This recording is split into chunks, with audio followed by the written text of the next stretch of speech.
The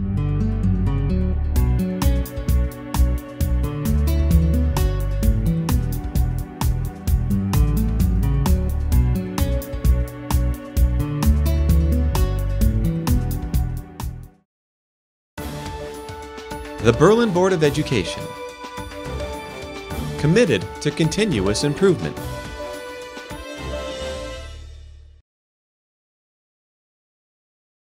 All right, good evening, everybody. Thank you very much for coming tonight and your patience as we get everything ready. Welcome to our March the 12th Board of Education meeting, our first one in March, which looks like it's going to bring us some more snow for the students. Any happy students out there that it might snow tomorrow? So if we could start, as we always do, with the Pledge of Allegiance, please stand. I pledge allegiance to the flag of the United States of America and to the republic for which it stands, one nation, under God, indivisible, with liberty and justice for all. Thank you.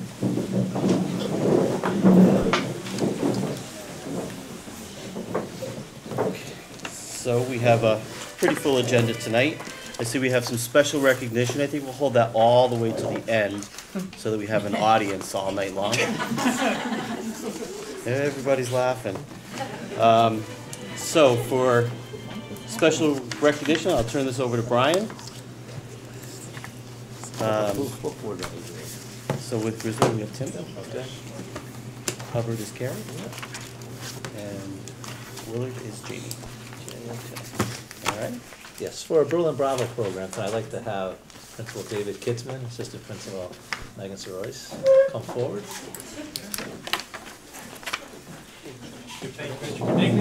Oh, and Board Member Tim Oakes. I'm sorry, Tim. I'll just sit. I got that late in the game again.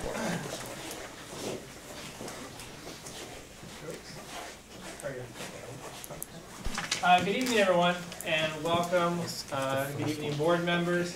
We're very excited tonight at Griswold School to recognize two Berlin Bravos. Our first one is our 5th grade student, Dana Metcalf. Dana, come on up.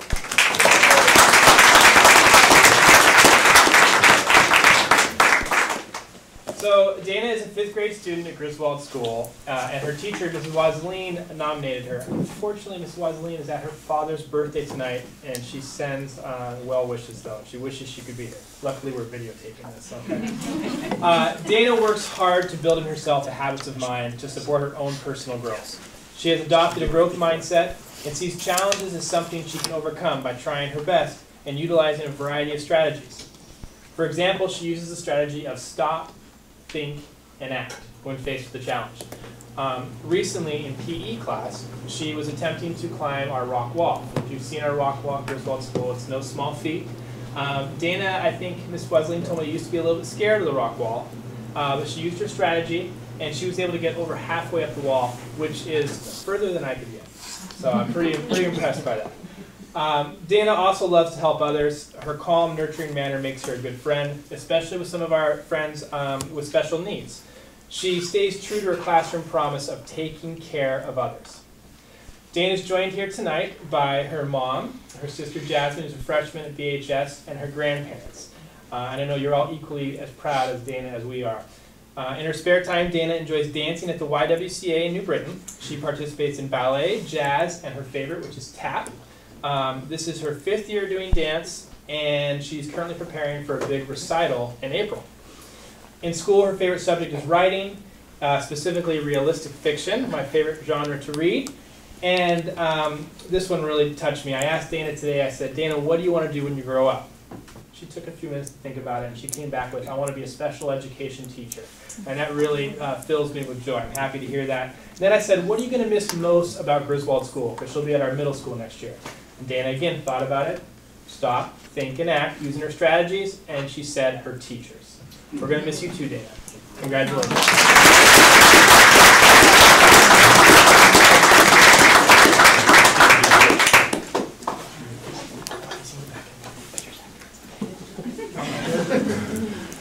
Okay, and next I'm very happy to ask Miss Jennifer Burrell to come up here with me. Thanks, Jen.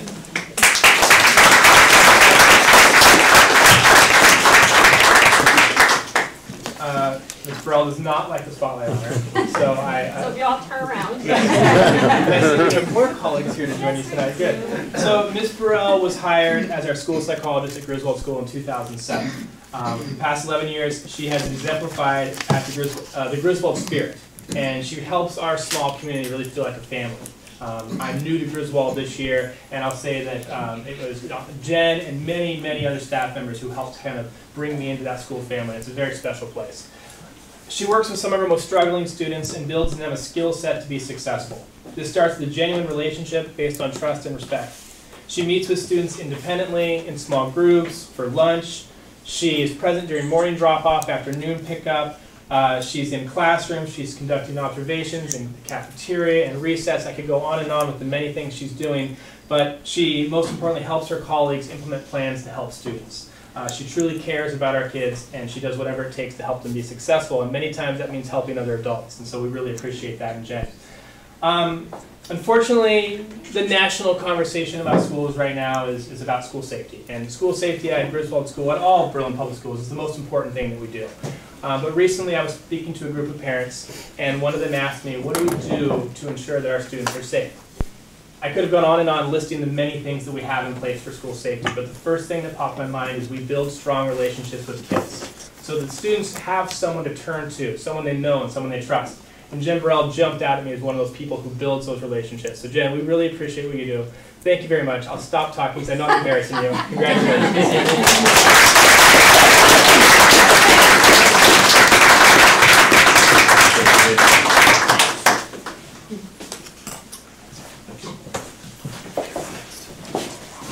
Thank you. Next we have Richard D. Hubbard, Principal Al Sousa, Assistant Principal Cara Watson, and Board Member Carrie Sashu-Martin.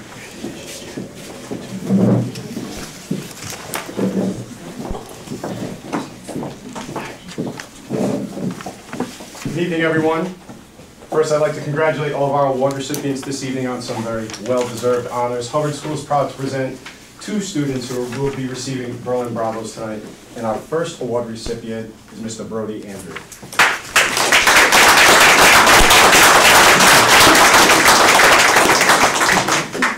Loving the tie, my friend. Turn around. Face out that way. There you go. Brody is a humble leader in Miss Rainey's class who has a positive impact on all of those around him. And one very special thing about Brody is that he does everything he can to protect the positive aspects of his classroom community in a very unassuming, humble way. And as many of you are aware, the classroom community is the foundation upon which everything is built. He is kind, respectful, responsible, and on numerous occasions can be found helping his peers work through any struggle, sad, upset, issue, academic task. Brody is there in a very unassuming way, supporting and bolstering up his peers and his classroom community. He exhibits exemplary behavior, and oftentimes he's even been asked to coach other students on what exemplary behavior looks and sounds like. In classroom discussions, he's an active listener and an active participant, which raises the level of understanding and learning not only for him, but for the other students around him. On a daily basis, he employs the habits of mind, which is basically a living and breathing role model in words and actions of what we all would aspire to as a student in Berlin Public Schools or a student in the school system. We did talk to some of Brody's friends, and this is what they had to say about him. Brody is a good friend. He's very nice and will help me with my schoolwork. He persists when he is reading. I watch him when he is reading, and he's always quiet and looking at his book. He is always respectful. Brody is polite when asking for help and when giving help. Brody always pays attention to the lessons. He looks at the teacher and raises his hand to participate. Brody always helps people, even with writing. Brody behaves in class and has gone to above and beyond on the clip chart many times for showing wonderful behavior. So for Brody, everything that you've done both inside and outside the classroom, I want to thank you and congratulate you.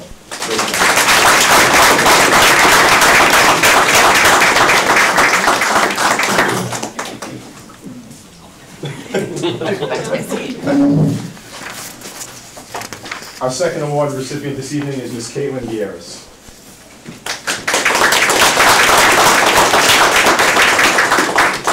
Caitlin looking wonderful this evening. Came from dance right here. Thank you very much for being here tonight. Each and every day, Caitlin walks into the classroom with a smile, radiating energy and excitement for learning. That's infectious to those around her. She's a tireless worker, a highly committed student, and also exhibits the habits of mind on a daily basis, in particular, persistence.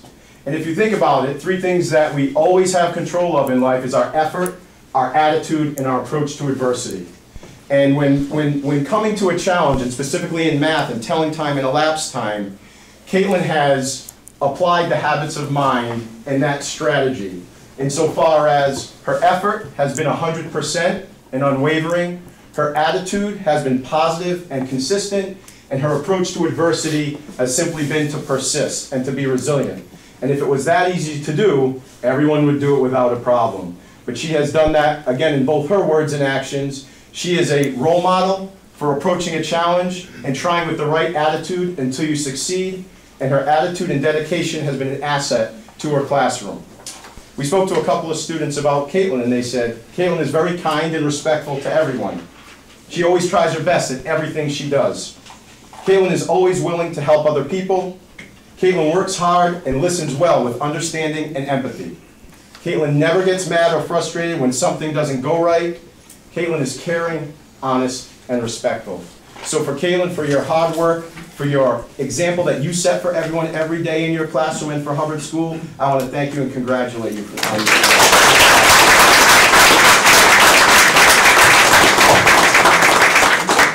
I'd also like to thank Caitlin and Brody's family for being here this evening, as well as the staff members who came in support of our two students. Thank you.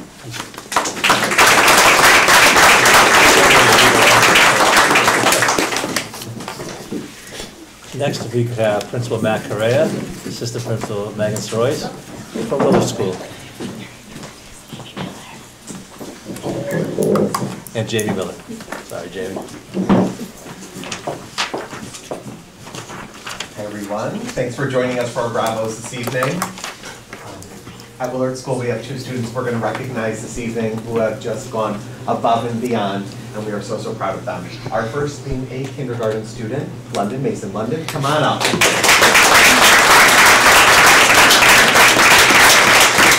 I'm going to ask you to stand right between Mrs. Soros and I so everyone can see you. And I want to thank Mrs. Souza, London's kindergarten teacher, for coming out to join us as well. London transitioned to us from Alabama. She found a home in Mrs. Souza's kindergarten class. She made friends quickly because of her kind and caring disposition. She has worked diligently to make progress in all academic areas. London's family has been instrumental in her success by actively supporting her education at home. Her parents read with her each night, practice sight words, play extra math games, and complete multiple school projects. This has proven to help London out tremendously and has propelled her confidence. She has a positive attitude towards school and is an active participant in her learning process. She's a great example of a student who demonstrates persistence on a daily basis. She always tries her very best, and she encourages her classmates to do the same. She is certainly deserving of a Berlin Bravo Award due to her hard work, your character, and her ability to make others around her happy. She is always smiling and has been an excellent role model for her peers in kindergarten. We are very thankful London is now part of the Willard community. Congratulations.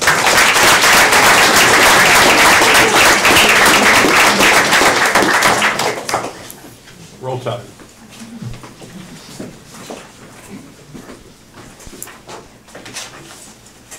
And our second Berlin Bravo tonight is a third grader, Michaela Willard. Michaela, come on up.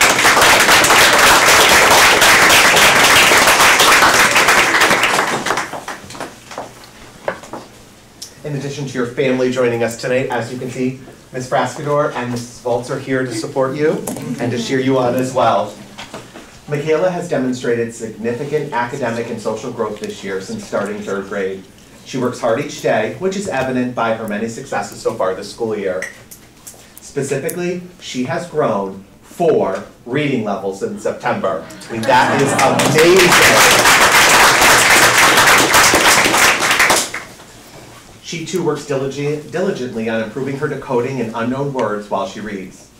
She has also raised her reading comprehension by providing specific details from her reading into her oral and written responses.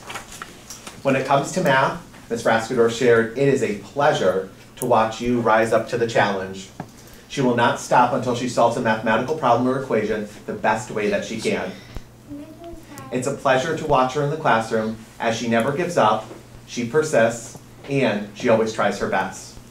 Michaela is seen as a role model to several of her peers. Her hard work and determination is what helps her peers, too, make academic and social gains.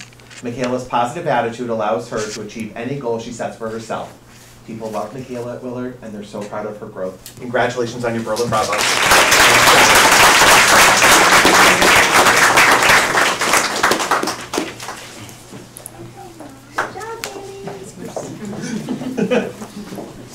Thank you.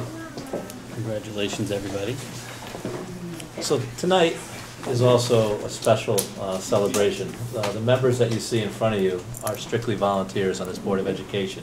And they devote countless hours to improving the schools and so that we have an excellent school district here in Berlin. And this month, Connecticut celebrates Board Appreciation Month. So I can't give all of you bravos, but I can thank you for all your efforts and time that you put in to keep the district moving forward and the countless hours that you spend here in the boardroom and within the community promoting the district. So if we could have a round of applause for the Board of Education.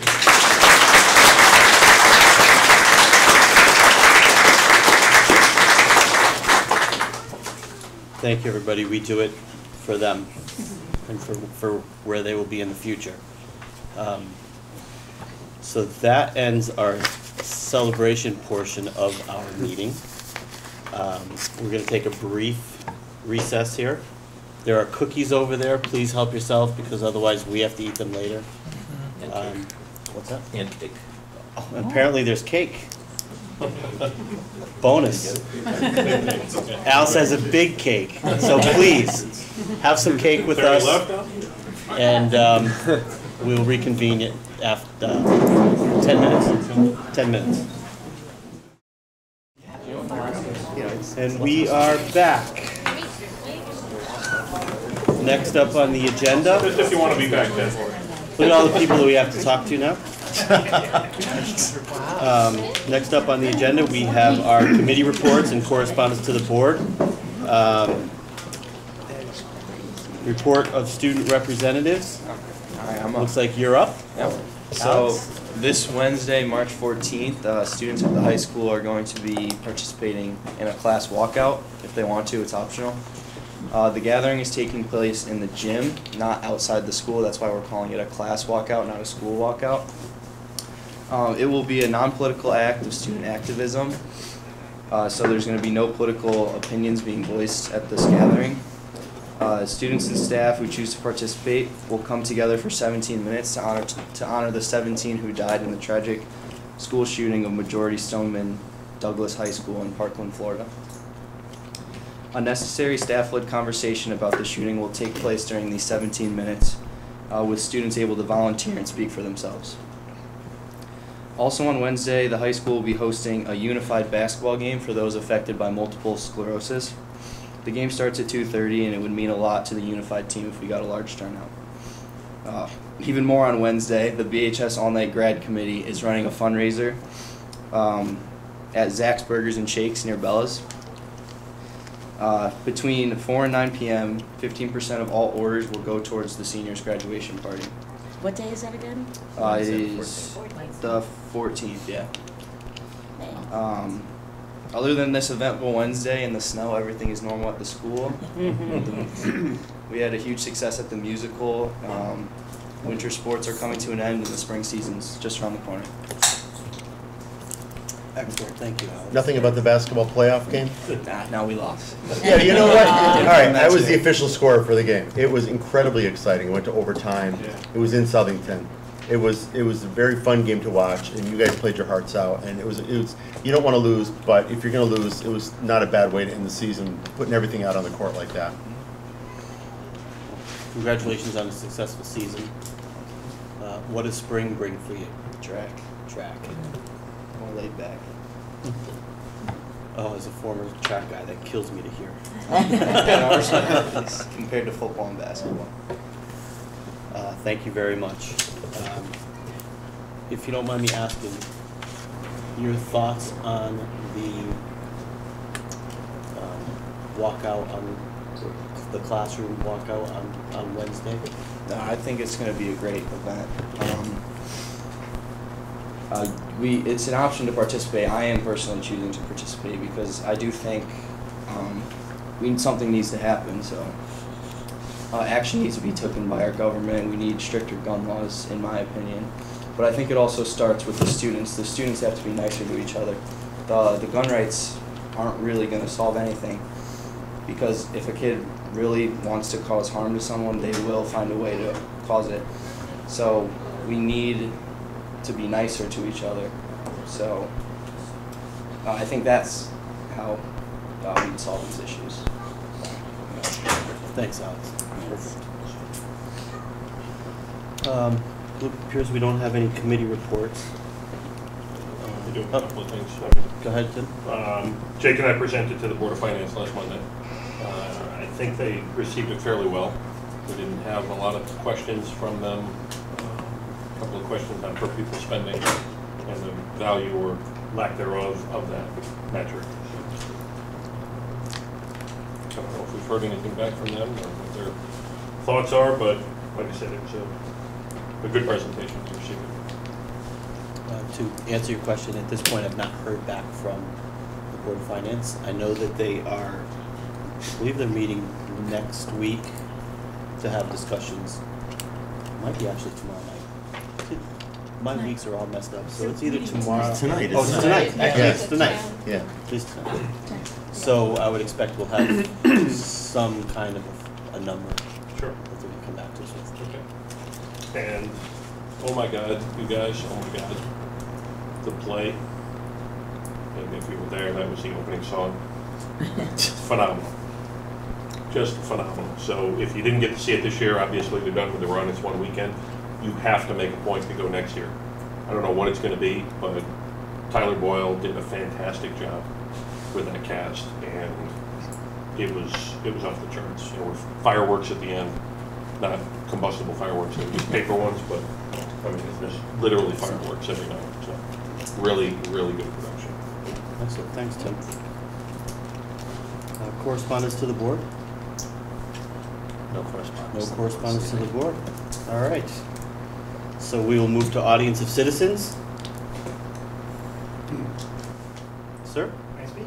Absolutely. Hi there. My name's Eric Ferguson. Can you move to the Sure. to the front here? To the cake.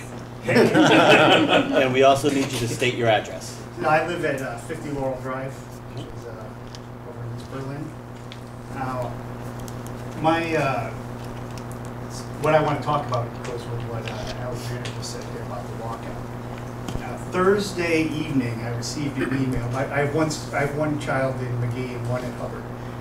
Thursday evening, I received an email from McGee, and the subject was National Walkout, March 14th, important. So I clicked on it. It said, read the following attachment, which I did, and it said, I read about that they want to participate in the National School Walkout on Wednesday, March 14, 2018. Then it lists what they were going to do and why they were going to do it. And get down to the bottom, it says respond by 3 p.m. Friday, March 9th, which is less than 24 hours ago. Which, if something's that important, I think we should have more time to not only find out what it is, but we needed to research what was going on, discuss with our kids, discuss with our families what's going on, and then respond instead. I don't think 20 hours was enough time to respond. Also, I feel that our children should not be used to advance any political agenda, whether you believe in it or not. I think that's wrong. And the originator of this walkout, a girl named Naomi, who's a high school student in New York, her last name's Giancarlo. She says that this is about gun control, and it is political. So right there, I don't think our kids should be involved. I don't care what side of you stand on. Also, further than that, the organization that is sponsoring this nationally is an organization called Women's March Youth and Power. And they have a clearly stated political agenda. If you look if you go to their website, what it says on there is everything that they want to do, clearly all political. Again, I don't care what side you stand on, our kids should not be involved in this. So I sent an email to the principal of the school, and I said, you know, hold a moment of silence for the sadness of the lost lives, if you want. You know, have an open discussion on mental distress. We need that. You know, write the letters of sympathy that they want to write, but leave the politics alone. So he, you know, to be fair, Principal Urso called me last night, Sunday night. He works 7 days a week. This was 8 o'clock last night. He called me. And he was very polite, but he said that, you know, there was nothing he was going to change about this. He'll take it up with the superintendent and the board. So that's why, you know, I was looking this morning to how to get in contact with you guys, and said you're having a meeting tonight, so I came down. So I feel that even though they say it's not political, the people that founded this march and the people that are organizing this march clearly state that it's a political statement. So I don't think that our children should be involved in this, especially ones that are, you know, 11, 12 years old. They don't know what this is about. You know, they hear what you say, what I say, but they don't have the capacity, for the most part right now, to understand what these things are about. Let's talk to them about safety. Let's talk to them about, you know, whatever we want to, but let's not get involved in these political situations. Okay, thank you. Thank you, I appreciate Thank you very comments. much. Sure. So I did speak to Mr. Urso about the letter that he wrote and, you know, the gun control piece, and that's not really where we're looking at. We're looking at school safety and the safety of students, and to really recognize those that were lost in Parkland. And so there is something going on at each building level, but it's not a true walkout. One of the concerns nationally as well as within the state is that students would actually walk out of school, then leading to disciplinary actions for doing so in an unsafe condition. So in doing something and allowing students the option, we were trying to minimize the safety by still allowing students to express themselves. Not to say that they were aligning themselves with the originators of the National Day or anything of that nature. We're not trying to tell them to take a political stance one way or the other. So if that was misconstrued, that's not the case. I mean, I met with the principals, we had the conversation. I have a letter drafted that will go to all parents tomorrow about, you know, that there's something taking place in each building and the purpose of it. And it doesn't speak to gun control. It doesn't even speak to that, you know, it's aligned to a certain organization. It just speaks to that we're allowing students to voice their opinion in a safe and controlled environment. So as, you know, Alex said, with the high school, they're not going outside, and the middle school is not going outside. But if students opt not to participate, they don't need to participate in that. So I don't know if that helps or not. No, it doesn't, because whether you say you're not politicizing or not, by attaching our schools to these specific organizations, you are politicizing. Don't you see where that, you're saying you're participating in this national walkout day, which is like trademarked almost for these people, and they have a political agenda. And it took me 5 minutes to find out all this stuff. It doesn't seem like there was any thought put into this. We're just going to participate in this, and then later on we'll decide what we're going to say. No, we're allowing students the opportunity, should they want to recognize the students and want to write the letters you said, we're allowing them to do that. We're not having a walkout. No one's walking outside the building. No one's having a walk. No one's allowing students to leave the building and do any of the stuff that's recommended by those organizations. That's not. We looked at things, you know, such as the elementary school. If a student chooses to wear orange that day, that's all the elementary schools are doing. So there may be people that do want to recognize the students that are aware of it. I mean, I've had parents call me that live next to neighbors in Newtown that perished in that tragedy. So this whole Parkland thing strikes them much differently. So there's also both sides of where. So we're trying to get the happy medium to allow a voice, which is really the message of the high school, where a voice can be heard. And we're not, as much as you may say it's aligned to a political agenda, it's not. But it's also, we also don't want to think the students that we as an organization are stifling them and not allowing them the opportunity, or we're going to have a mass exodus at the school of students just leaving the building at a certain time because they are following what the organizations recommend, which is what they're saying is a national walkout, where you actually would walk out of the building. We're not having a walkout in any of the buildings. And if a student does decide to walk out, then our policies would then necessitate disciplinary actions being taken. So that's what we don't want to see happen. So hence is why there is a plan and it's organized in this manner. And I think to say that it's linked back to the, an agenda or a certain specific organization, I don't think that's the case. So the message of that is It says it right in the letter from the principal. We're participating in National Walkout Day, capitalized, which is, I looked that up, and the first thing that came up is that we do have an agenda, and it is about gun control, and it is political. I mean, how do you say you're not aligning with that when it says it right in the We're letter? saying that students, if they choose to do something on that day, we're allowing them to do it. We're not saying that they're walking out of school. And we're not requiring every student to participate in it. Students have a choice. It's their option to do that during those 17 minutes. So can I just wanted, so, hi, how are you? So, I have Jacob who's in 6th grade, and we also obviously got the letter. And I had to have a discussion with him because he doesn't understand, has no clue, he didn't read the letter, nor would he, because again, he's only 11 years old. So my discussion with him was, because he was very confused, he doesn't understand what's going on Wednesday. He really is very naive to it, which I would expect him to be. So my conversation with him is, if you want to support and grieve for not just what happened in Parkland, but just in general with, children dying or whatnot, and what your own feelings are, which he really doesn't know. He's 11 years old. Should he know any of this? No. So he actually doesn't feel comfortable leaving class. It's very uncomfortable for him. He doesn't get it. He doesn't want to be a part of it, which I said to him, that's fine. We never talked about gun control. We never talked about mental health issues. I haven't, and I'm a social worker. I didn't talk about any of those things with him.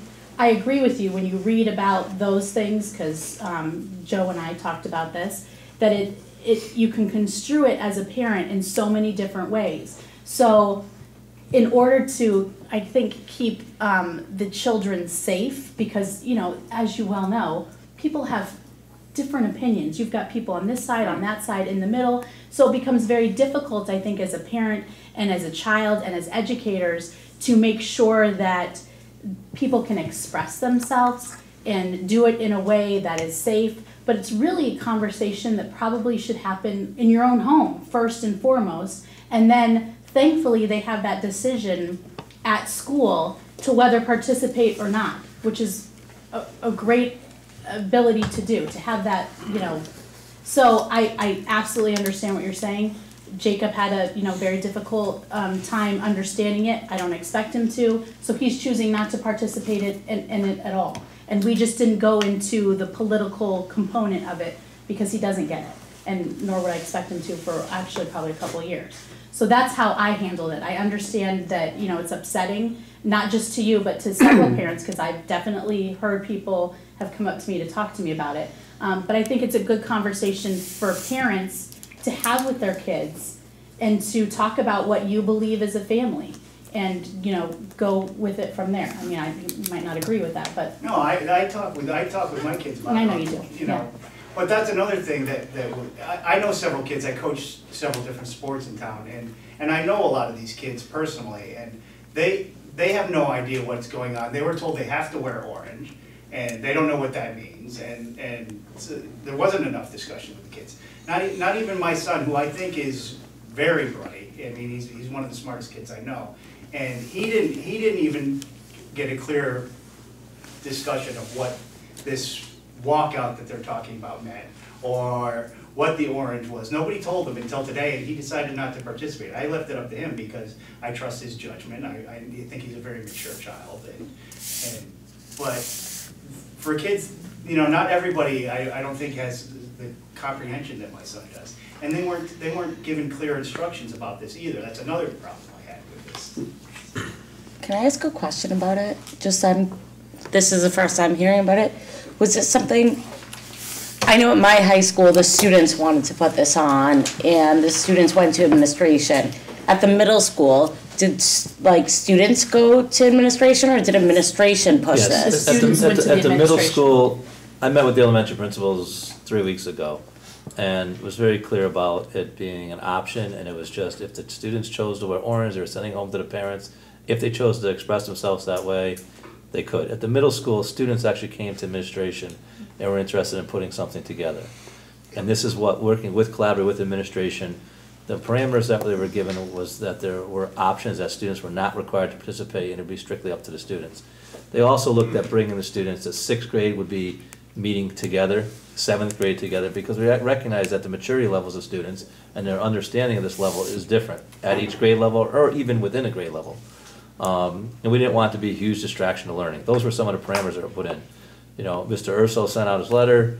I received a letter after it went out. You know, and I know the high school sent out a letter also. And the high school originally was going to go outside, and the high school did change those plans based on a discussion that we had. So there was definitely forethought in it, and I think the bigger message was there was a grave concern across the state, and there was stuff from the superintendent's organization and from Connecticut Boards of Education regarding, by not structuring something for students, that you may have a walkout of students creating an unsafe condition in the building. And that was a grave concern at the middle school and high school especially. The elementary was not. But that was something that, you know, the CAPS organization as well as CABE spoke of. And that, you know, what we're putting together is very similar to what other school districts are putting together across the state. Not saying it's right or wrong, I'm just saying that's what they're putting together for the 14th. The fact that we're allowing this, maybe what we should do, to your point, is, I think anyways, is to maybe have something come out, whether it's in your letter or something else, that's saying, even though we're allowing our students to do this in a planned method, which we think is safe, blah, blah, it is in no means saying that the Berlin Board of Education or the Education Department is supporting any one of these particular issues.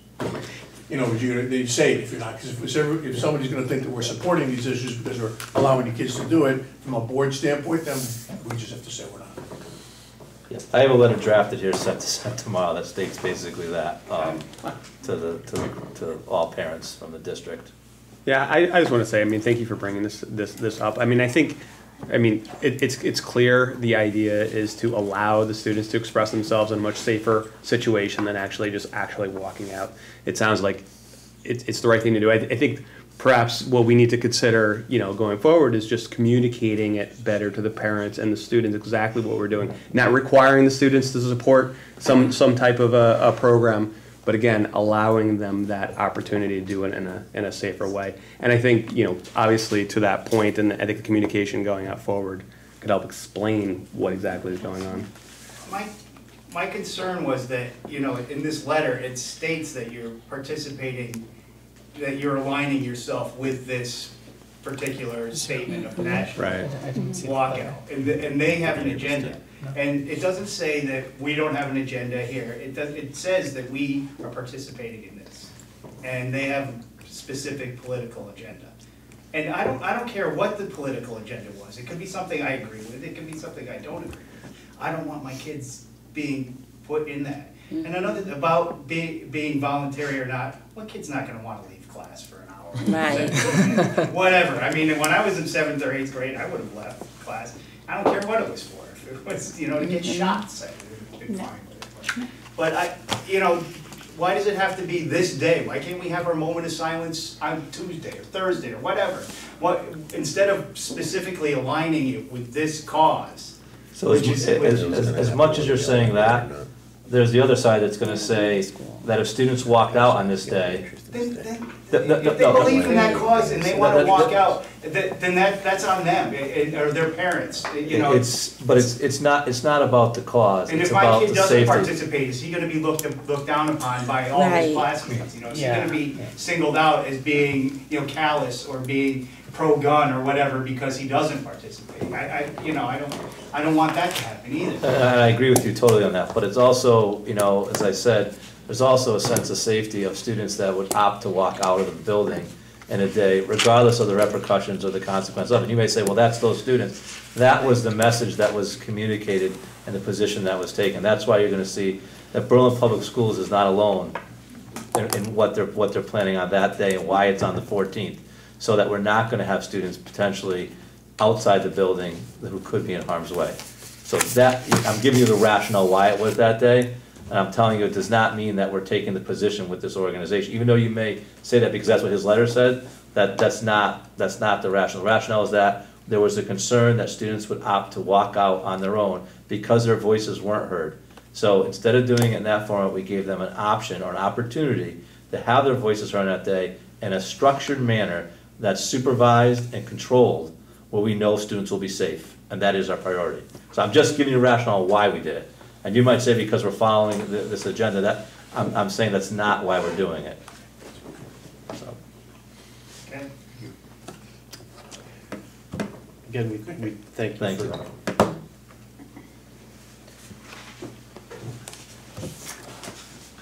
Anyone else like to address the board? Seeing none? I'm the only one here. You're gonna have to ask a question. So, seeing none, we'll close audience of citizens. I think we have a caller. Thanks, guys. Thank you. Thank you for all you do, too. I don't Thank you think for I bringing don't this to appreciate us. No, thank you. We Thank you for appreciate your you taking the time and coming in. Next item on our agenda, item number 5, is we have a personnel matter. We have a retirement. 2 retirements. 2 retirements. So we have, our first retirement is Casey Downs from the high school. Casey was a special ed teacher at the high school for the past 23 years. She'll be retiring effective at the end of the school year. Okay. Also, We'll take a motion. I'll accept the motion on Casey Downs' retirement. Come on, somebody, I anybody. move to accept the retirement of Casey Downs, teacher of special education at Berlin High School, effective June 30th, 2018, and also to thank her for the 23 years of service she has provided to the youth of Berlin, and to wish her good health and happiness in her retirement years. I second. I have a motion by Carrie, second by Julia. All in favor? Aye. Opposed? Motion carries. All 9 here? All 9 are here. 9-0. after 31 years of teaching, and 27 in Berlin, teaching first, second, and third grade in the reading department, and as the library media specialist, Mame Little, who is presently at Willard School, has elected to retire. I move to accept the retirement of Mame Little, library media specialist at Willard School, effective June 30th, 2018, and also to thank her for the 27 years of service she has provided to the youth of Berlin, and to wish her good health and happiness in her retirement years. I'll second. I have a motion by Carrie, second by Jamie. All in favor? Aye. Opposed? Motion carries 9-0. We wish them the very best. We get to see them in June, retirement celebration, right? Absolutely.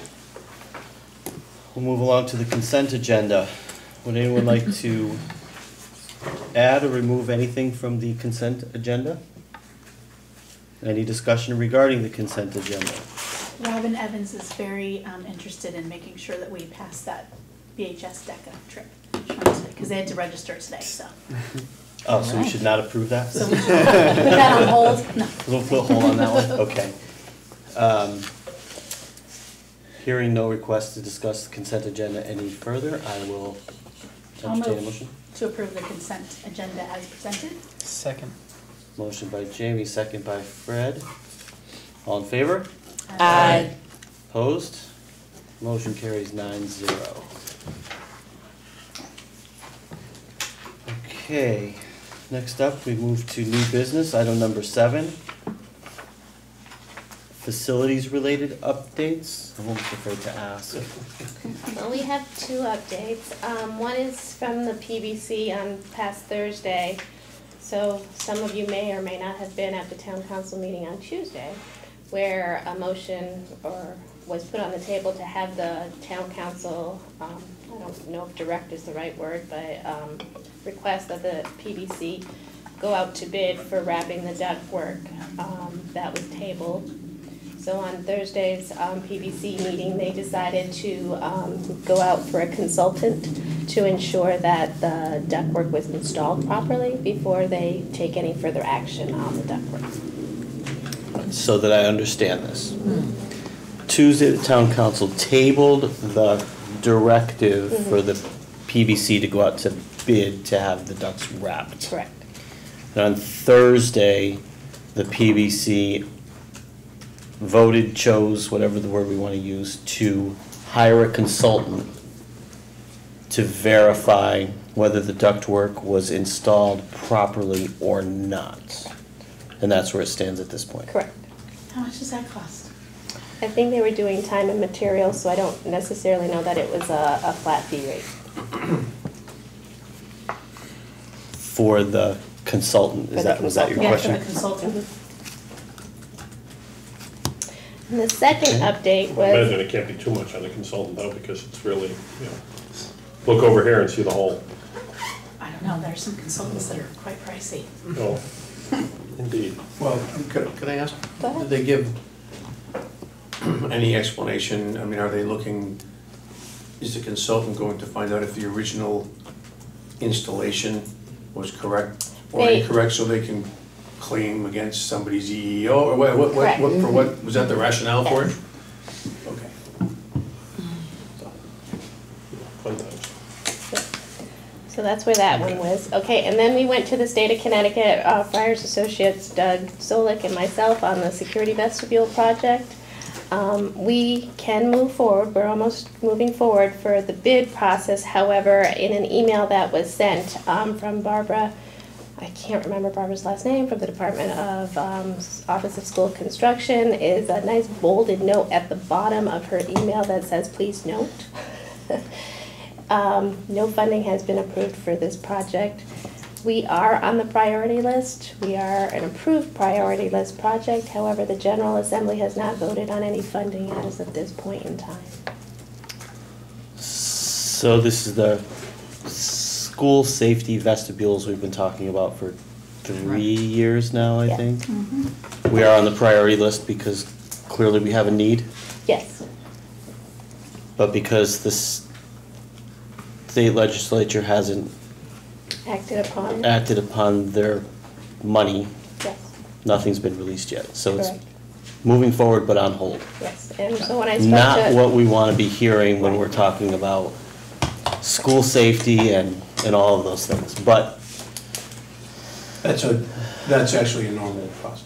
And that's what Mr. It has nothing to do with said. Berlin, it has to do with, they put it on the priority list at the end of the year before, which is the end of December, at Commissioner's office, and then it does not get released or approved.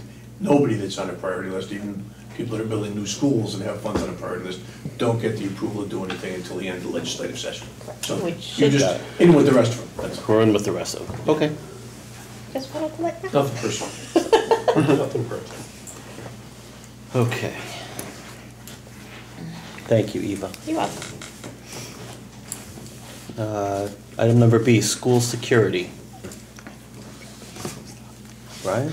Sure. We, in the communications committee meeting, before last board meeting, we spoke of having a safety and security forum in conjunction with the police chief, the town manager, the mayor, Board of Education, and myself, where the community could come and we could entertain questions as well as voice some of their concerns moving forward.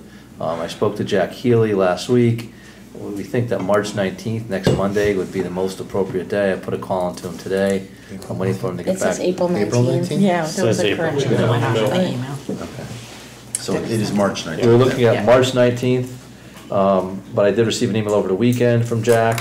One of the town councilors is not available until April. Personally, I think that might be too late to wait. I think Monday is the more appropriate date. That's the date that I did clear with police chief and that Jack Healy was working on. So hopefully tomorrow I'll get confirmation.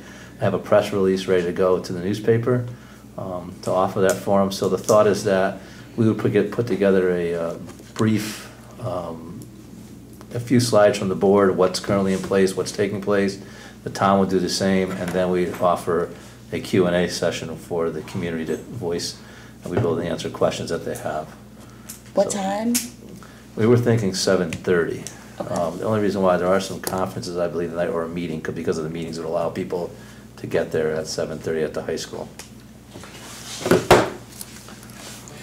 And I just wanted to add, I mean, a big piece of it is also explaining what changes are in place, what I mean, certainly a lot of parents have heard items about different security measures going in place, certain things planned in terms of buildings.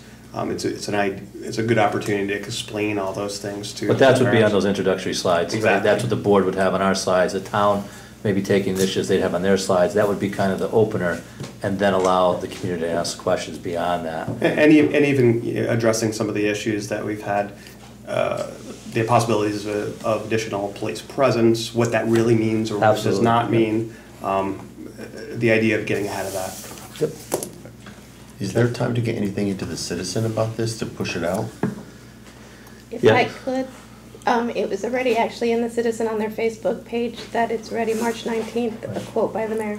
Yep. And that was approved, Jack talked to the mayor, so, that was the date, and then, like I said, this weekend, there was a little back and forth about the date. So I'm hoping that that stays the date, because I think it's important that it takes place in March, not waiting till April, based on what has transpired and the ongoing concerns. Jeff? Just a couple questions. Obviously, whatever the mayor and the town manager are gonna do, and the town are gonna do, that's one thing. Who's presenting from the Board of Ed on these technical issues? This is a forum, so somebody's gonna be presenting something. Is there somebody prepared that's either here or there? It'll probably be a joint effort, no? Yeah, no, I would be presenting. Okay. Even I've already put together an outline of what's through each of the 2 grants, as well as what we're currently doing, and the new practices that are in place that you spoke of, Jake, such as the licenses being turned into the building, and the visitors, the background checks that are done, and so on. So there's a lot of that would go in those first slides. This kind of give an outlay, and then the potential things that could occur later, the systems we're looking at that would actually do a background check upon entering the building and so on. So, that would kind of be the initial overlay prior to the questions, and that may eliminate some of the questions because we're moving in that direction. And is there, again,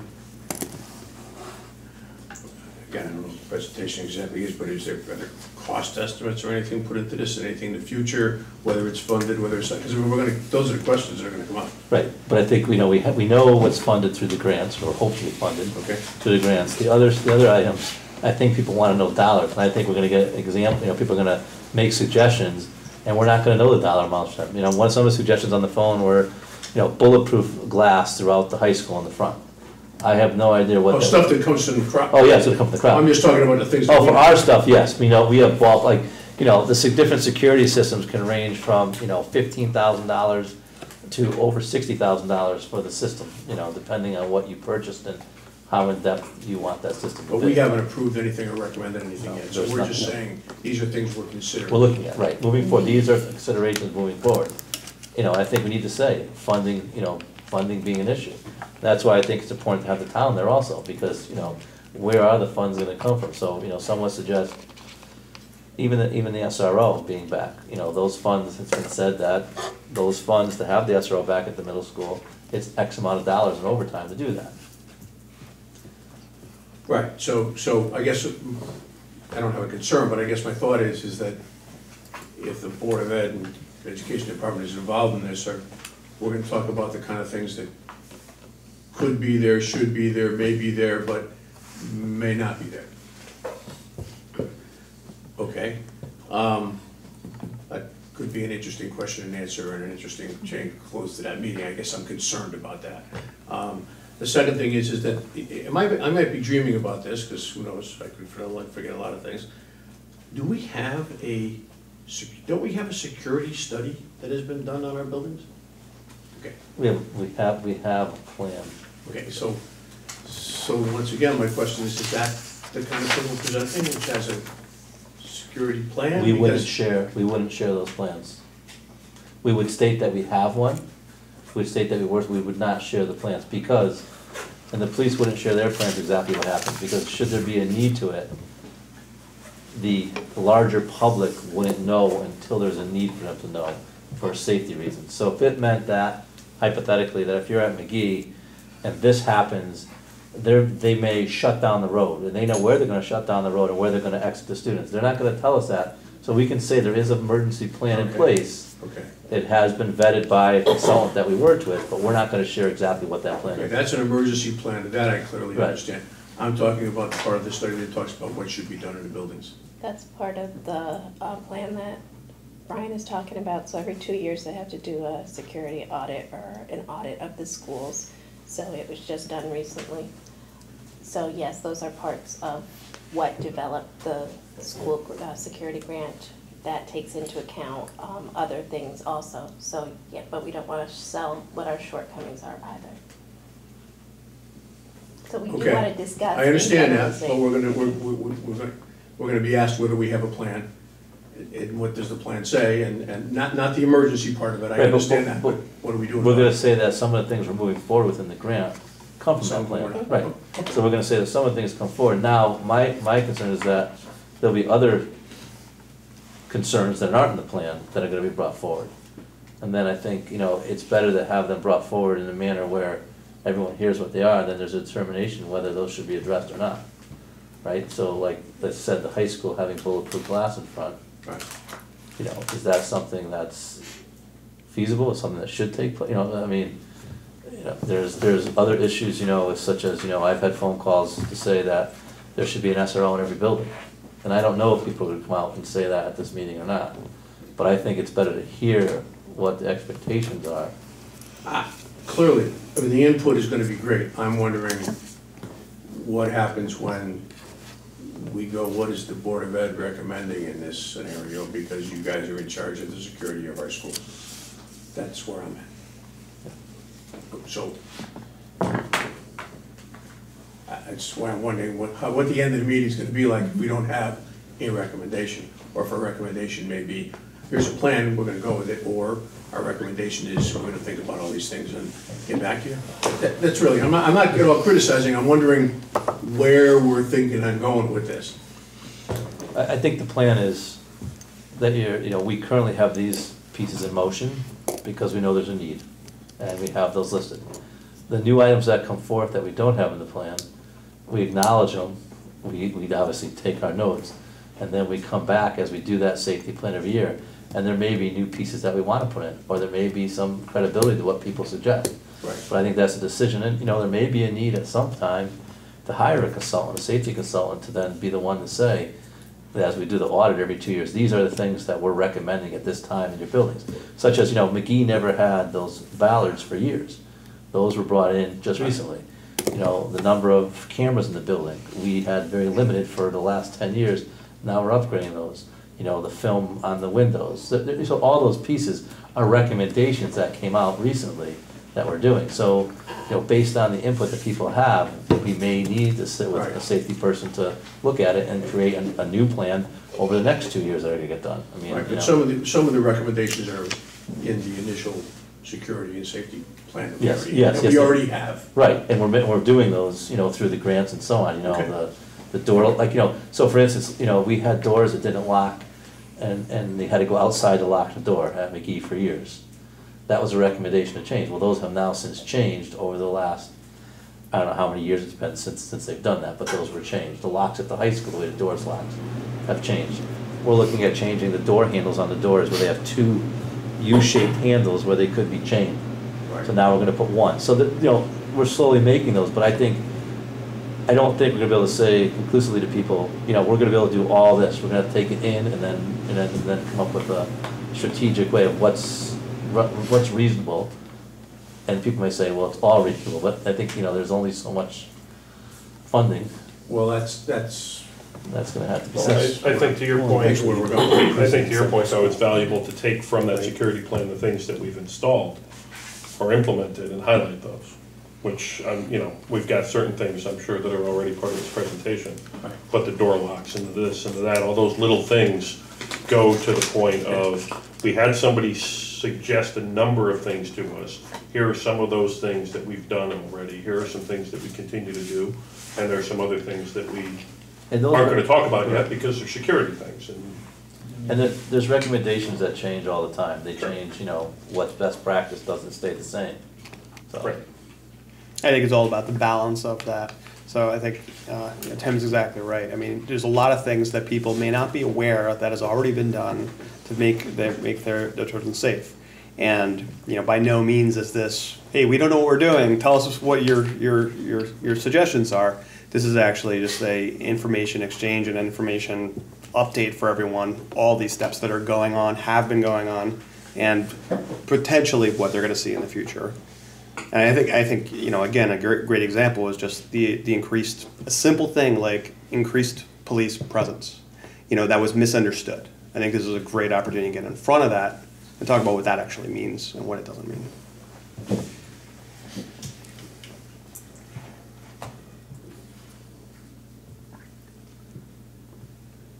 Okay. If I can make one more statement. Sure. Thanks.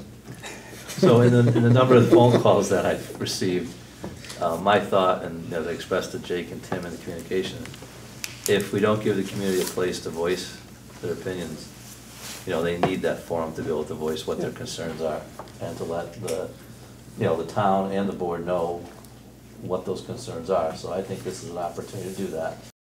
Obviously, with some structure and some intent, and I appreciate, Jeff, what you said about, okay, where's it going in the end? Because I agree with you. I agree with you. There has to be, if people voice concerns, there has to be some answers at the end, right?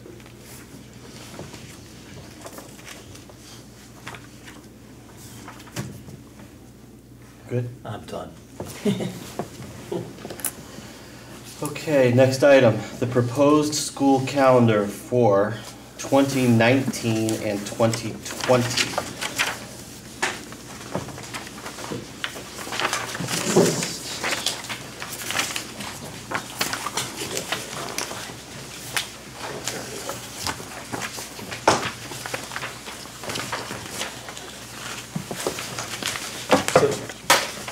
There's a draft of the calendar here, and some of the dates are not there, report card dates, and some of the conference dates for McKee, but the overall shell of the calendar is there with the starting date, the vacations and such.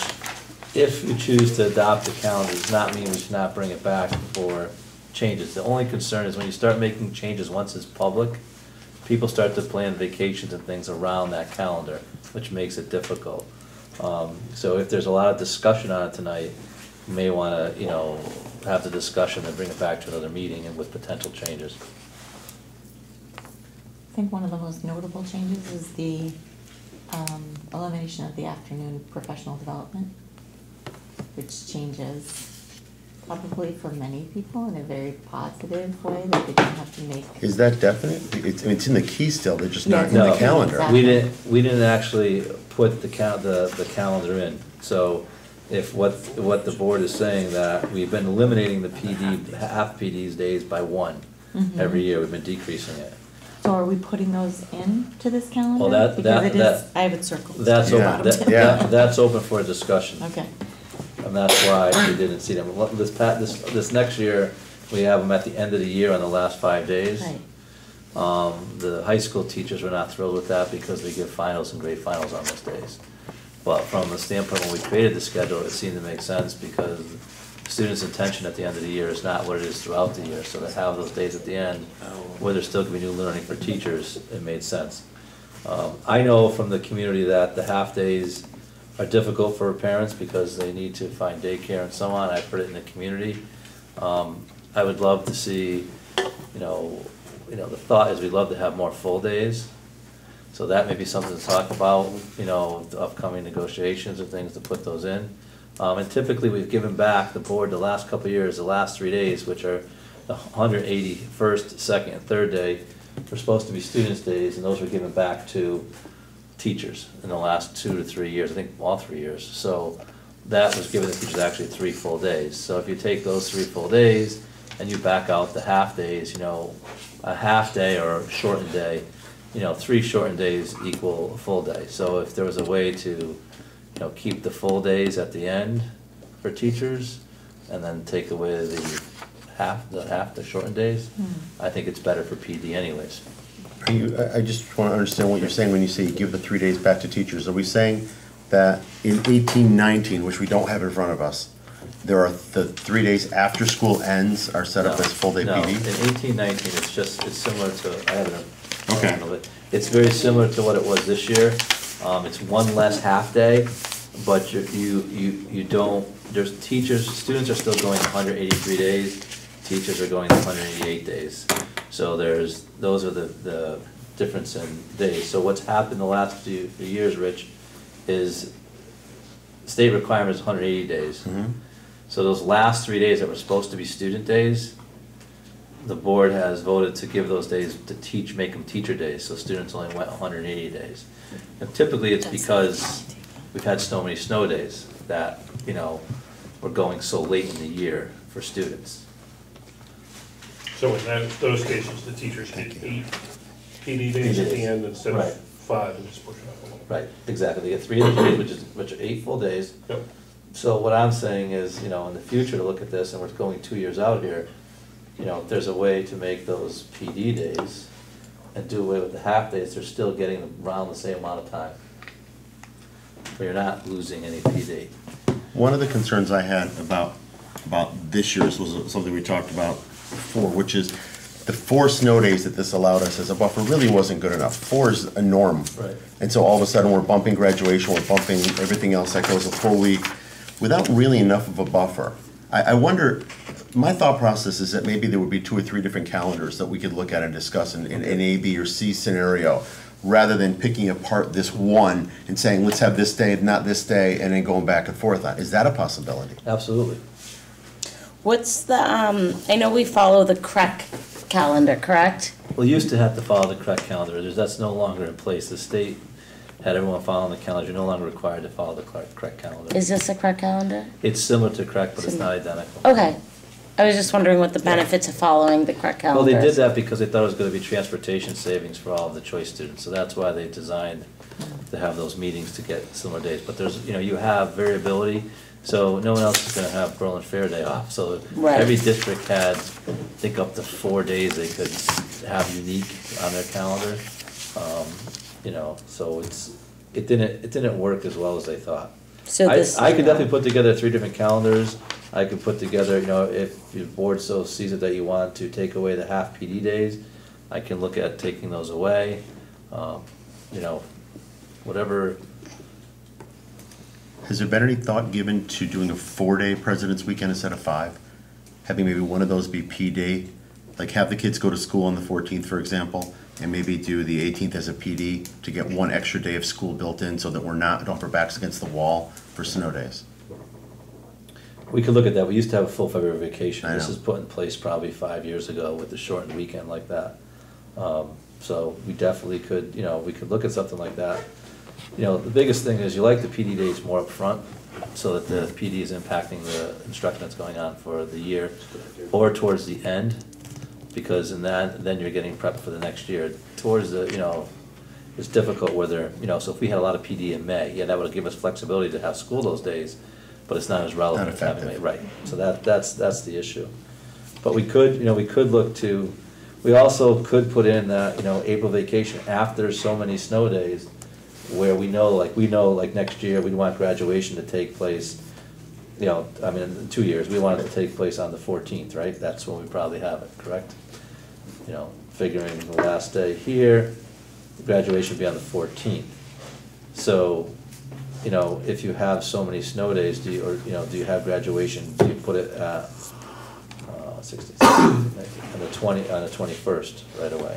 Well, and I think to Rich's point, we're expected to have 4 or 5 snow days. At least. Just because it's probably gonna happen around ice Right. days or whatever. Right.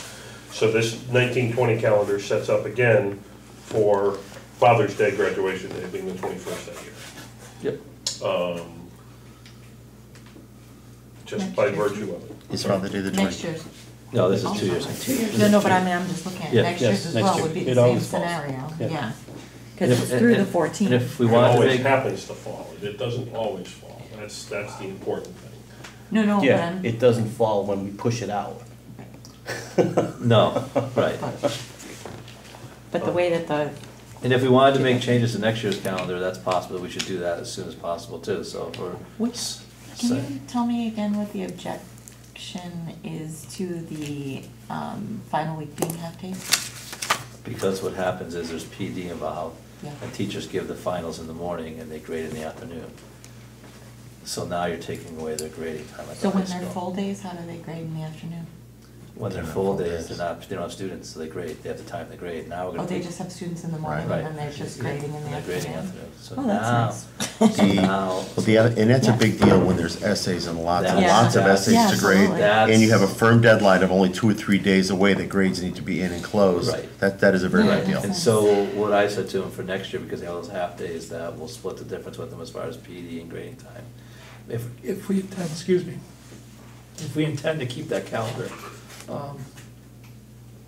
you know, if you direct me to look at next year's calendar also, I can look at options there, but I think we need to make those changes now to, so the public's aware. So I can come up with 3 scenarios. I think that sounds good. I don't know if you want a subcommittee to look at it first, the suggestions. Achievement. I was gonna say, give Brian some water. Thank you. Thank you, Lynn. I thought it was his. Yeah, we need that. I thought it was his. Options. I agree. All right, so are we tabling the motion? Yes. Sounds like we're going to table the motion. Can we look for maybe 3 options to be created? I trust you're coming up with 3 different options maybe and then start the conversation. I think I from know there. things we're looking to do with it, so I think Okay. with options, I think that, you know, the shortened days are an issue. I think also trying to keep graduation on Father's Day is what we're trying to do. And I hope that, you know, maintaining PD is important too, because it is. So do you want me to look at next year's also? Yeah, that would be great. Has that already been publicized? Yeah, it's Yes, on our. yes, sir. That's a tough I one. know. That's a tough one, once it's already been published. Right. I kind of- Published and adopted. I think we just, that makes me nervous, undoing something that we've already done. I agree, but for the year. But for following. 1920, I would think, yeah. How many PD days are we expected, or how much, is there a certain amount of hours that are expected to be used for PD, or is it kind of up to? Different districts are different. So like West Hartford has every Wednesday as a shortened day. Okay. Most districts have similar, they may not have as many half-days as we have. And a half-day, a shortened day is tough anyways, because it's 2.5 hours by the time you get settled in. You know, teachers would much rather have the full days, and so would administration. Yeah. You can accomplish a lot more, you come in with a specific intent in mind, and you have those 7 hours to work. But contractually, the way it's structured right now, we're kind of tied to the halves. Okay. But there's not a certain amount of PD Now, hours? we're it's kind of based on- required by state statute to deliver specific PD. And it's not, we're required, but it's not, we used to give CEUs, and they had to be specific CEUs for different content areas and so on. It's no longer that specified, but the district is required to give the 16 hours of PD. Okay.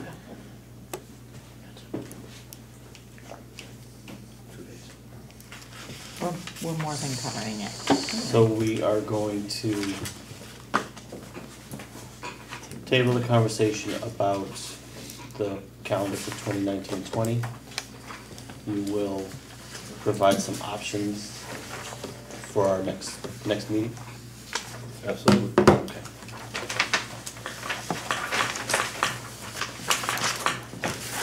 Let's see, where are we? All right, come to the last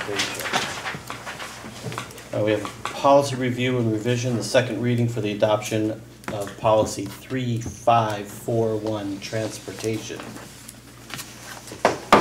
Any questions about the transportation policy? Questions or comments? Great policy. Hearing no questions or comments, I'll entertain a motion. I move that the board adopt revised policy 3541, transportation as presented. Second. Motion by Julia, second by Tim. Any discussion? All in favor? Aye. Opposed? Carries 9-0. Next up, we have a budget update. Excuse me, can I Yes, sir. for a second? Are we going to speak about at this meeting, our existing calendar and what's going on with that? got it, I mean, it was sent out to us, right, it was just for information.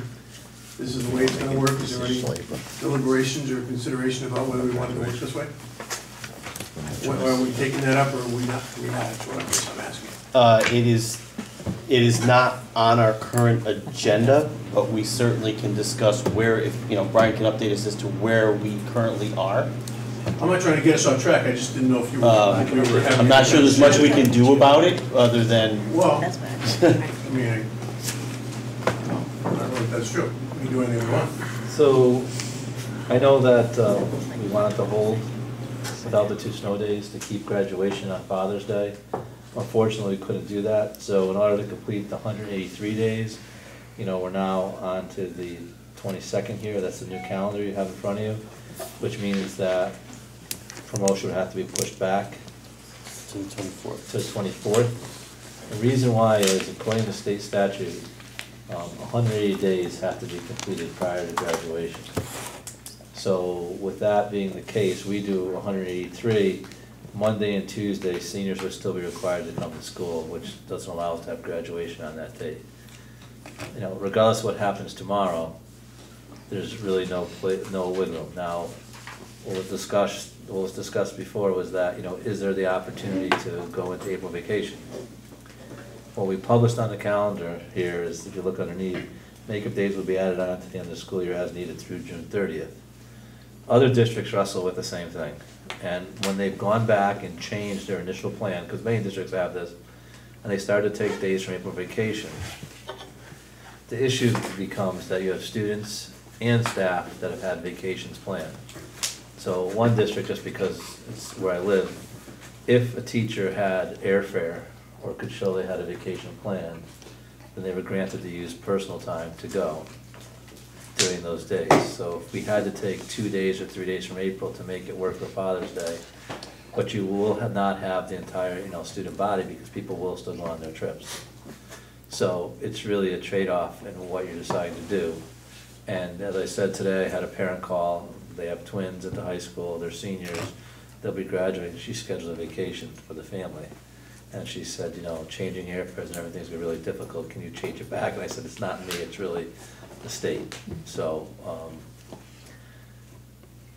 I'm just informing you what other districts have done, and that if that's something that you wanted to entertain in doing, you know, otherwise we're gonna be, you know, we're stuck with the Sunday after Father's Day. I mean, just for clarification purposes, even if we were to forgive the 81st, additional, 82nd, right, 3 days, that was gonna say excess, but I hasten to say excess. 3 days, that would still bring us to the 19th. So really, having graduation in advance of that 180-day minimum that's you can't do not it. permissible. Can't do it. Okay, what you'd have to do is you'd have to So- go back and you'd have to make some of these days in April Right. student days. But I'm going back to Rich's earlier point. I personally, I mean, I agree with you, Rich. I think once something has been published out there, and it clearly has been on our calendar, that the makeup days would be added to the end. So as much as I feel for that individual, I also would feel for the individuals who have planned vacations in April. Right. So either way, somebody Yeah, is inconvenienced. I just want to say I completely agree with that, and not in the context of talking about this calendar, but in the context of talking about the future calendar. That's I think in that context, you know, clearly making it clear that the days would be added at the end. If, you know, certainly if someone is planning a trip right at the very end, they realize at that point they're taking a risk, especially if they have a student that's graduating. Whereas, you know, in terms of the April vacation, not so much. And just one thing I just wanted to mention in terms of, again, talking about the future calendar, seeing that obviously we keep on bumping up against this date. You know, just one of the scenarios could be, again, moving forward the graduation, and you mentioned, you know, taking away from the February break. Maybe one scenario is actually going back to a full week in President's Week, because then moving the graduation 1 week forward, giving more wiggle room there. If it's not a full week we need, but maybe a few days, maybe that's one way to do it. Unless you have 3 snow days in March. We might have 4. Then you Or could 4. take them I from. mean, you just never, I mean, yeah. Well, I see exactly. what you're saying, but. I'm yeah, just saying that moving a full week may not, maybe too much, and there's another way. It to might do be, it. I think you might get some pushback as well from families, seniors, for example, my daughter, who doesn't want to wait until the end of June to graduate when other schools are getting out a week or two earlier than Right. that. I understand, but just it's probably a better scenario up front, understanding that, rather than, you know, maybe it's gonna be this day, maybe it's gonna be the next day. But now it's 'Cause- not that low because they have to go, I mean, if tomorrow is a snow day, now we're looking at, I mean, 880 days would be that Wednesday. So, I mean, before, I know like Fred, when you graduated, you had that like lull time, but there's really not gonna be much lull time before when they No. finish their 180 Could be- days to when they 2 graduate. days, 1, Right. 2, 1, 2 2 days. days. Yeah. Exactly, so, I mean, this year is kind of unfortunate because of the amount of snow days. We could definitely look at February, you know, taking away that time. I know in the past, we looked at Columbus Day, and the community kind of didn't care for losing that long weekend, so that was put back in very quickly. We did it for 1 year. I don't know how the community would feel about February vacation. You know, nor is an option to say that, you know, should we go beyond this date, we will look at April vacation starting with the Friday. You know, or the people, not saying for this year, I'm saying For in the future future calendars. calendar. The problem with taking from April is always gonna be that the extra snow days that really hurt you are gonna be in March, that you don't anticipate. So that means you're taking days away 3 weeks and 2 weeks before people's Yeah. April vacation. Right. That's gut wrenching when you lose it 2 weeks away from leaving. Agreed. Yeah, that's hard to do. Oh, you have to take it away. Well, at the but they beginning go, of the year. the people go Yeah, anyway. but you can't take it away at the beginning of the year. People go anyway. Oh. There's just They less do. people They in do, school. yes. I mean, Right.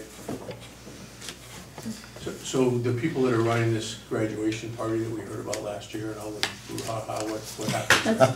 That's Rich's wife. Well, Yes, yeah, thank you, Rich's thank wife is you. running it, yeah, this year. That's what's gonna come our way, so you just. well, they've already, No, it's already, they already moved it. they have contingency, it's already Okay. set for the week after that. As soon as this is made official in April, they're gonna know what they have available. Oh, good. We good with the calendars? Just to make sure we went through it because we're gonna hear it. Well, one thing I like to say is, we can control a lot of things, but what I have no control over is the weather. There's not much we can do with that. So, Get on that. Brian's gonna fix that. Budget update. I don't know if you have anything more than what we already know, but go ahead. I know what you know, but I've not heard any word from the finance committee either, so. So, they're meeting tonight, they expect it to be a late night tonight.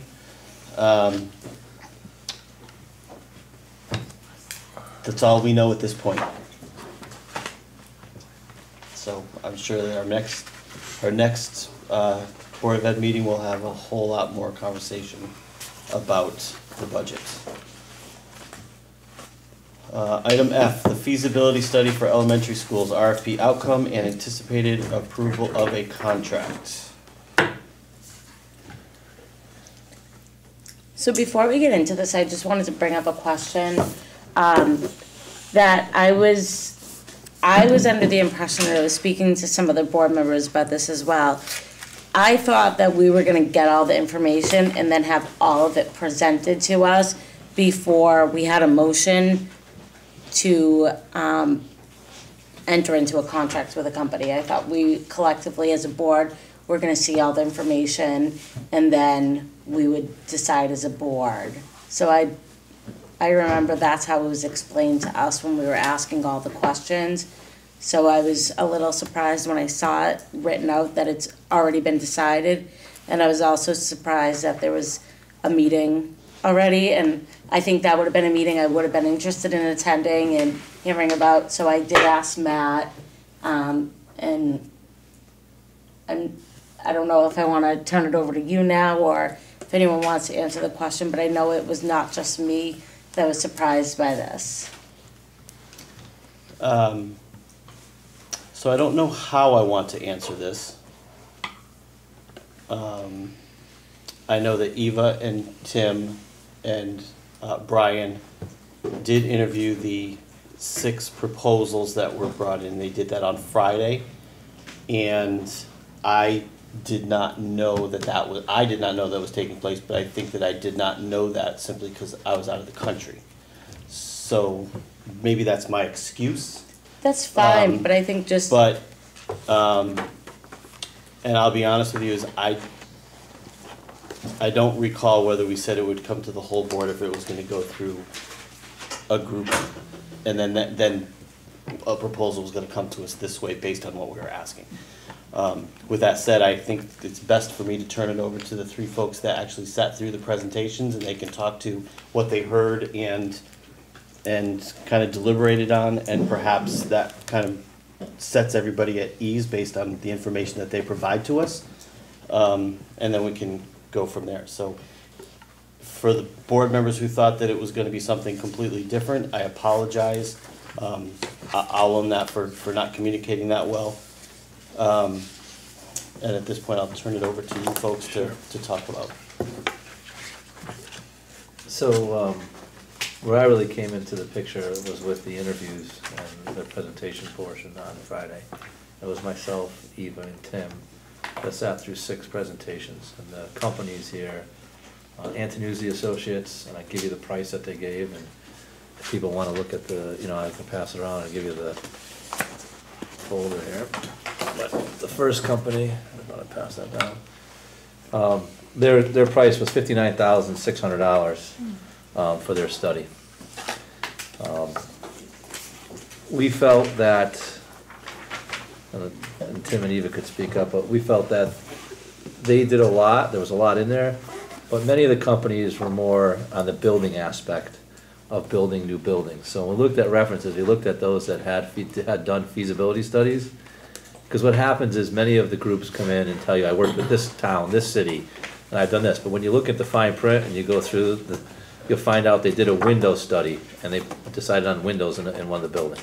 They didn't do a feasibility study, or they looked at various structures within the building, or they did an addition, or here's another one too, or they actually did a building. So when we kind of discerned through them, we looked for those that had done feasibility studies and similar work to what we were looking at.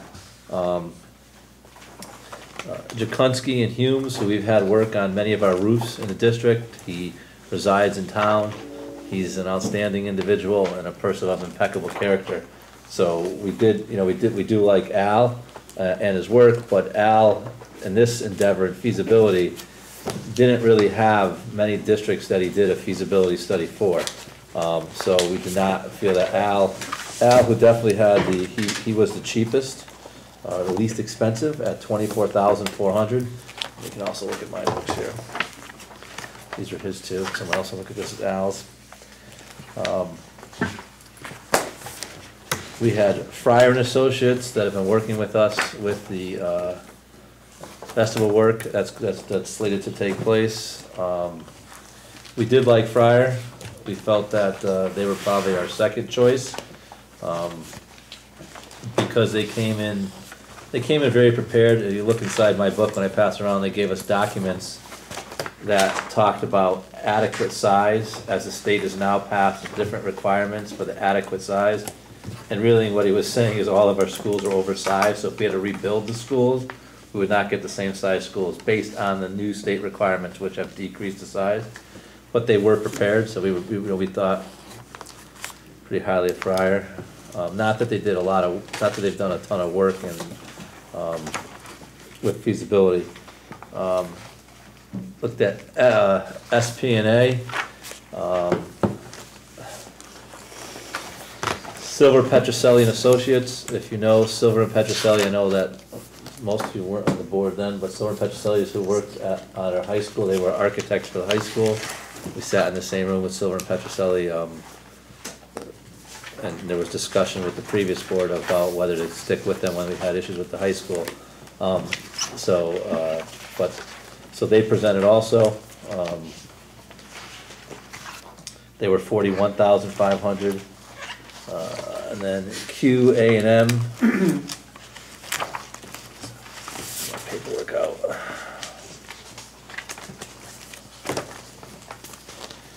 Q&A&M was $33,000. It's a company out of Farmington. They also did a lot with construction. but definitely had the ability to do a feasibility.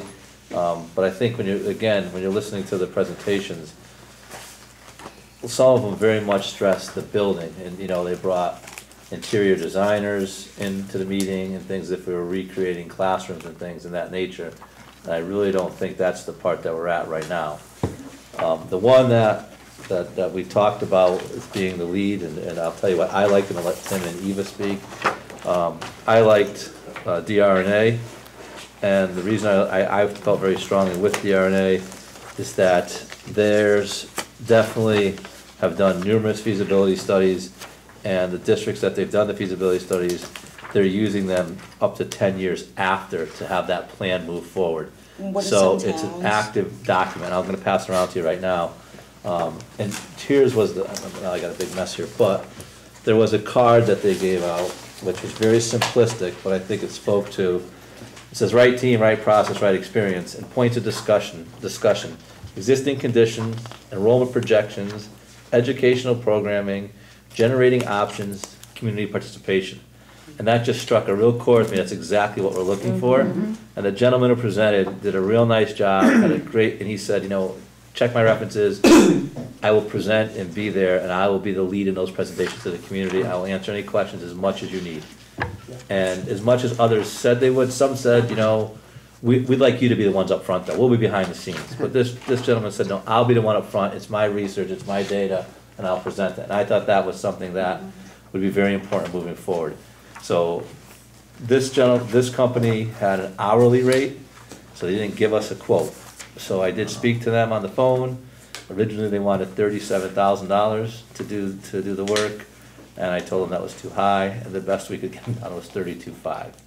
So that just gives you perspective. I'd be glad to pass around the sheet. And I don't know, Tim, I don't know if you want to add to. Yeah, I mean of the six, like Brian said, Fryer, QAM, and Drummy were the three that were kind of focused on a feasibility study, right? I think a lot of what we're looking at here is how to best use the schools that we have, not how to renovate as new the schools that we have. That may be a related function, but I don't think we're going to be in a position for being able to swallow that right now, given the high school and everything else.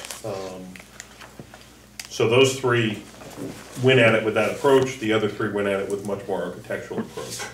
And then from there, of the three, like Brian said, the Drummy proposal seemed very personalized, very personable. Matt, I don't know if you're there yet, but on page 13, they have kind of this families of options thing that they present, which is something that can be given to the public. And I mean, Jenny, you can see it from here. It's very straightforward and simple to say, you can do this and this and this, and here's your benefit, and here's your drawback to each one of those. Extensive experience. Part of the team is a retired school superintendent, so he's going to understand the concept. And a couple of other people had superintendents involved as well. But this guy was here at the meeting and at the table. You could have a conversation with him. He was personable. He was engaging. The whole team of people that were there just kind of knew, when they heard feasibility study, it was what can we do to optimize the use of these facilities as opposed to remodel or upgrade or change these. Here's a copy of the one that Tim's speaking on if you want to pass that down. So it's it certainly didn't come out as the cheapest, but as Brian said, it hits everything that I think we've talked about looking for. Well, most relevant. Exactly. They're willing to do the 32.5? Yes. And I asked the question, if you look at the, I don't know what page it's in there, but they give a bar graph of the services offered. And so my conversation was, okay, what's the price to include all of those services? And that was the 37. I said, okay, that's too high. So the question is, so all those services, so in the quote that he gave me in writing was that all the services on page for 32.5. So we didn't lose, list the price and eliminate some of the services. That's the page right there, Matt. All Page 27. All those services we would still retain. Yes, and they've got it laid out with a project plan, using project tracking software. The timeline hits into the May-June timeframe. And all of these presenters said the same thing to us. We can finish this, but a lot of this is information that you have to give us. So when they come, if they were to come in next week and start to talk to Brian and Eva and Denise and whoever else, and then we turn them loose on the elementary schools and they have to talk to each of the administrators there and some of the teachers and interview and query and understand those programs a little bit. If we drag our feet in getting them answers, then we're not gonna have a proposal in there. Push the timeline. Yeah.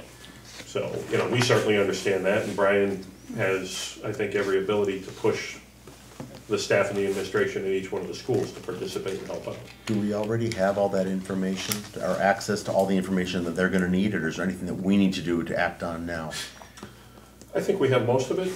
Demographics is one, and they have, if I remember, a demographer that they use, but they would also look at the demographer's information that we have from Peter Prada. Yeah, they use Peter Prada, and then they'll use some others. Do we have a little idea of what the hourly is in scope B? It was in The there. back of the proposal has a chart for 2017, 20, or 2018 chart of fees for that. I think it's dependent upon how many things we wanted to put in this. DRA or Drummies, there was the one question we asked them all, was there a study that you worked on that was not successful? There's a list of questions I could share with you. We asked 4 questions. And they were very honest that when they worked with Manchester Public Schools, it was not successful, and they had to take apart the plan. They're still using portions of it, but it did not work. And they really said that it was an issue with the interrelationship between the town council and the community, that they just couldn't make it work. And they looked at all their schools, revamping them and redistricting and so on there. And they said that they were looking at it for banding levels, if I'm correct, right? Yeah, that was the one district he said that didn't, but some of the plans they've had in place for 10 years, the district is still working on and moving forward. And he gave, and I can't remember exactly, I have to look through my notes, but gave specific examples that were similar to Berlin as far as what was done, which I thought was important. South Windsor is one that's highlighted pretty big in the document. Yeah. But they were fully aware with the Manchester one. He said, quite frankly, we knew it wasn't gonna work because Manchester didn't want to embrace the engagement of the community. Are they willing to say that when they present, Well, part of it was that the people in Manchester didn't think that they needed to do that. Gotcha. And I was sitting there saying, I think we've learned that lesson. The first time the high school didn't carry, we knew we had to have an outreach and explain to the public, this is what this high school renovation project is all about, and this is why it's reasonable and valuable. And then once that happened, everybody was on board with it. And that's part of what they know how to do and are willing to help us capitalize on it. Well, it's always good for them to have an honest conversation with us about. But at the same time, they know that they're consultants. So if they get told by their client, we're good from here, then they're gonna stand down. Exactly. But I think we've got that understanding from that. Say what they think we wanna hear. Right. Sometimes that happens too. So I was gonna say, if I can add to that, the gentleman who was speaking, I don't think he would cowtail down. I like that. But he wasn't forceful. He wasn't forceful, but he was very matter of fact, and he knew his position and knew what he knew well, and he knows his job, and he was very passionate about that. So. Good. Julie, you had a question? Yeah, so what's our timeline and urgency? Like, when do we have to make the motion and get the ball rolling with this? Like, does it have to be today, or can there be more discussion? So technically in the RFP that went out, it stated that tomorrow we would tell the person or the company that we would be going with them. I just think, in my opinion, this is a lot of money to be spending, and especially with such a tight fiscal time right now, I think it could send the wrong message to the community if only one member from the Board of Ed was there, and then it was presented to us very informally and quickly, and then we just went ahead and made a vote. I think we could get a lot of negative pushback on that with such a big decision and such big spending. And so I propose that if we can table this and then come back to our next board meeting with maybe a chart, something on paper that's, you know, all the different agencies or firms, the prices, everything laid out in paper, and then maybe having Drummy DRA come and present to the board. And then I think we can make a more informed, it's not that I don't, everything you guys have presented to me sounds right and it sounds good, but, you know, and the price seems right. However, I just think with such a big decision we're making, I wouldn't feel comfortable voting on this tonight. That's my personal opinion.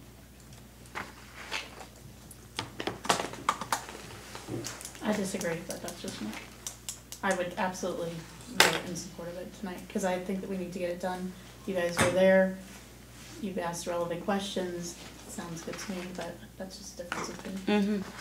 I mean, I can share, I can share with you the questions, I can share with you, you know, I did with my score sheet, but I can share with you the pricing here. That's what we had in writing. I mean, I know Eva did a lot more legwork than me on this, because she met with him, you toured him. I came in on the interviews, so to be honest with you, I sat for 3.5 hours with the different, you know, different groups, and then we, you know, brief discussion about why we thought it was the best, so. So, I just wanted to say that, you know, I appreciate the explanation of the different ones.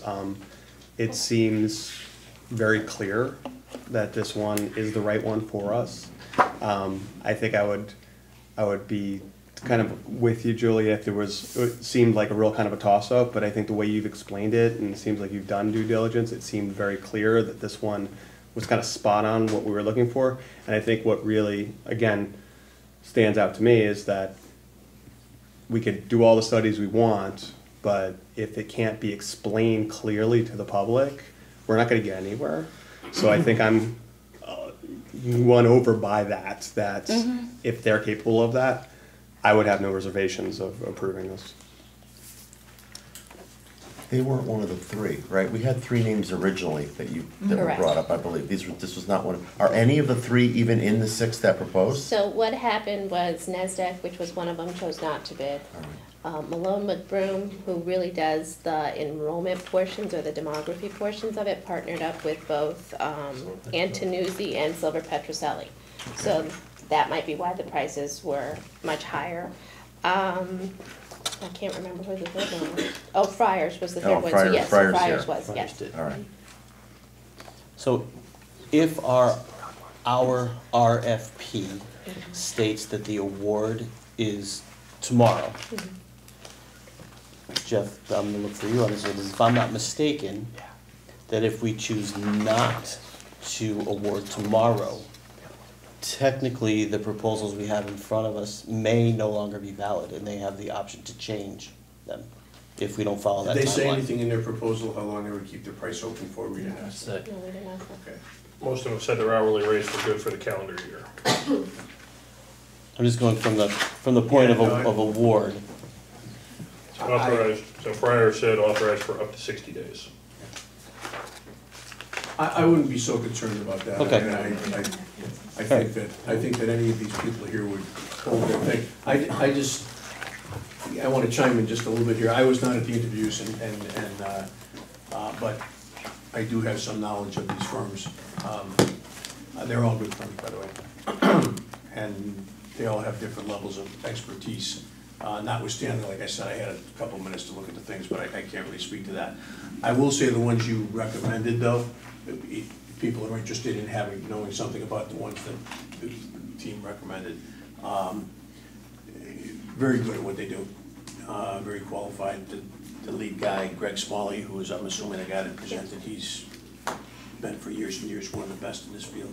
So you did a pretty good job as far as I'm concerned. It doesn't mean that these other guys can't do the job and do whatever, but I know some of these people, and you'd be, I'm not saying they're the only ones that can do it. Like I said, I can't make that because I wasn't involved on the committee, but these are, this is a very professional group, very professional lead, been at it for a while, highly regarded in this state. once again, not that the rest of these aren't, but just what my 2 cents. So with that, I mean, with this said, Julie, I appreciate, you know, your point of view and where you're coming from, and I understand it. But I think If the listening majority of to the the board rest is of the ready to board move is forward, that's okay with fine. I'm- moving Yeah. forward. And as I say always, is if you're not comfortable supporting it, then don't vote for it, vote no, and that's absolutely okay, so, do we wanna have further discussion on the proposals, or? I have one question. Sir. On DRA's proposal. Did they say who was doing or how they were doing the estimates, the cost estimates? Some of the firms came in with other firms that were doing cost estimates. I didn't They see. gave us a list of who'll be working on it. I believe they've got CES doing some of the estimation work. Yep, yeah, they do. They have, what to see. It's, you know, when you meet with these people though, what's interesting is they bring in some of the same consultants, work with multiple different companies. So we had the same guy come in twice for one group and the same other guy come in twice. And DRA does have the same, architect, I believe, or engineer, as one of the other groups had too. So, you know, we made a joke, I think Tim made the joke that, you know, said, you can at least change your tie when you come with a new group, so, you know, but, so they work with each other. And the demographer, it's an actual person, because it does that, that's a big deal. I can share with the board via email, I mean, I have the email from Greg. They want that, if you want that. Relative to the price, and what they would usually, yeah, I did have the card, I don't know. I sent the card, that's not the card. I don't know if I sent the card, see if I have the card too. You can find your email too. Yeah, I don't know if I sent the card around that, but. The card that had the. Just the one that had. Yeah, it's in one of the proposals. Yeah, You did, yeah. where you talked about the 5 Yeah, or the 6 5 points. spots, which Yeah, I think were it so went that way. relevant, you know. Are you looking for something specific relative to? No, I just had when I asked them for the price, and I asked them to send me the contract, so that we could, Okay. that's all. So it's not that relevant to, I don't think any of it's gonna make or break anybody like doing that. So, I will entertain a motion regarding the entering of contract. I'll move to approve entering into a contract with is it Roseanne? Roseanne Anderson Incorporated for the preparation of a feasibility strategic planning study of the Berlin elementary schools. I have a motion by Jamie. Second by Fred.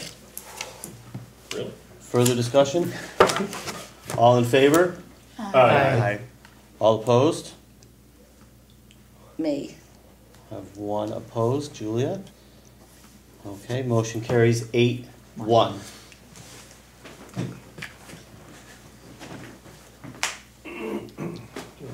Okay, next up, we have an executive session. So I will entertain a motion to enter into executive session. And I'm assuming you're inviting Denise? And you? And me, if I could. Okay. Move to enter into executive session and to invite Brian and Denise, Superintendent Benigni and Carson. All in favor? Aye. Second? Oh yeah, need a second? Second by Tim, all in favor? Aye. Not that I'm trying to rush things along. We are in executive session.